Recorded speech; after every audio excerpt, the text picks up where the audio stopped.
Cell के शेयरों में हाल ही में करीब 6% की बड़ी गिरावट दर्ज की गई, जिससे यह निफ्टी मेटल इंडेक्स का सबसे बड़ा लूजर बन गया।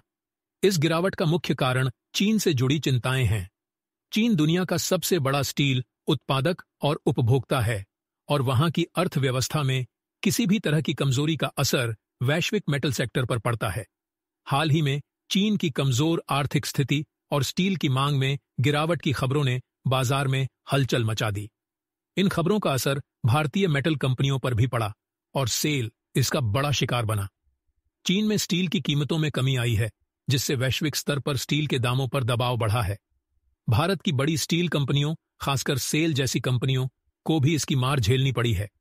सेल, जो देश की सबसे बड़ी सरकारी स्टील कंपनी है, शेयरधारकों के लिए यह गिरावट निराशाजनक साबित हुई है। निवेशकों को डर है कि चीन में स्टील की कीमतों में आई कमी और वहां की धीमी अर्थव्यवस्था सेल की आय और मुनाफे को प्रभावित कर सकती है। इसके अलावा वैश्विक मेटल बाजार में बढ़ती अनिश्चितता ने भी निवेशकों की चिंता बढ़ा दी है। स्टील सेक्टर के विशेषज्ञों का कहना है कि चीन की कमजोर मांग भारतीय कंपनियों के लिए चुनौती बन सकती है।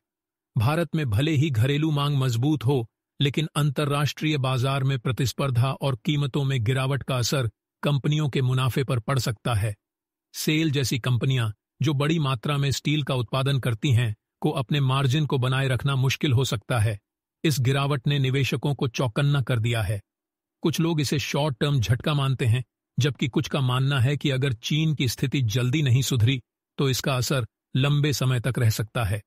फिलहाल बाजार में अनिश्चितता का माहौल है और निवेशक यह देखने का इंतजार कर रहे हैं कि चीन की अर्थव्यवस्था और स्टील बाजार में क्या बदलाव आते हैं। सेल के शेयर में यह गिरावट केवल कंपनी के लिए ही नहीं, बल्कि पूरे मेटल सेक्टर के लिए एक चेतावनी है। बाजार के जानकारों का कहना है कि निवेशकों को फिलहाल सतर्क रहने की जरूरत है, खासकर उन कंपनियों में जो अंतर्राष्ट्रीय बाजार पर निर्भर हैं। आने वाले समय में चीन से जुड़ी खबरें इस सेक्टर के लिए अहम साबित हो सकती हैं।